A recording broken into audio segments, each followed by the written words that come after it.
शुक्रवार त्रयोदशी व्रत कथा या इसे प्रदोष व्रत कथा के नाम से भी जानते हैं। शुक्रवार प्रदोष व्रत त्रयोदशी प्रदोष व्रत पूजा विधि।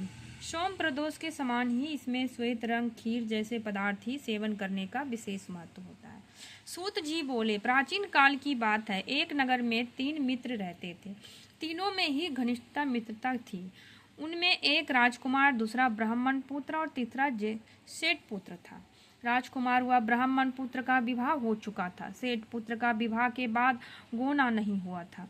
एक दिन तीनों मित्र आपस में स्त्रियों की चर्चा कर रहे थे। ब्राह्मण पुत्र ने नारियों की प्रशंसा करते हुए कहा कि नारीहीन घर भूतों का डेरा होता है।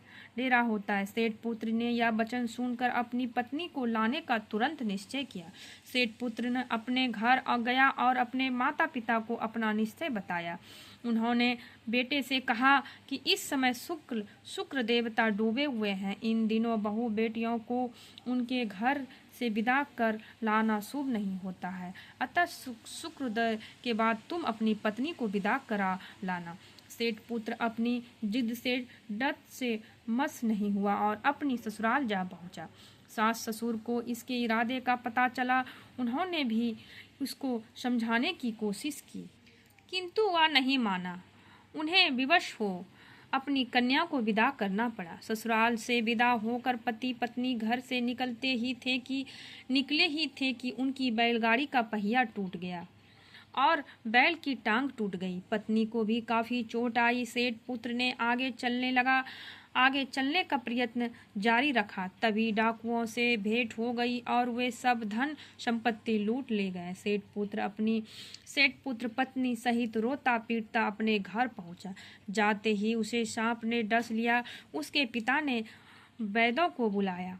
उन्होंने देखने के बाद घोषणा की कि तुम्हारा पुत्र तीन दिन में मर जाएगा। उसी समय यह घटना का पता ब्राह्मण पुत्र को लगा। उसने सेठ से कहा कि आप अपने लड़कों को पत्नी सहित बहू के घर वापस भेज दो। यही सारी बाधाएं इसलिए आई है कि आपका पुत्र शुक्रास्त में पत्नी को विदा कर लाया है। यदि यह वहां पहुंच जाएगा तो पुत्र बच जाएगा। सेठ को ब्राह्मण पुत्र की बात जंच गई और अपनी पुत्र वधू को वापस लौटा दिया।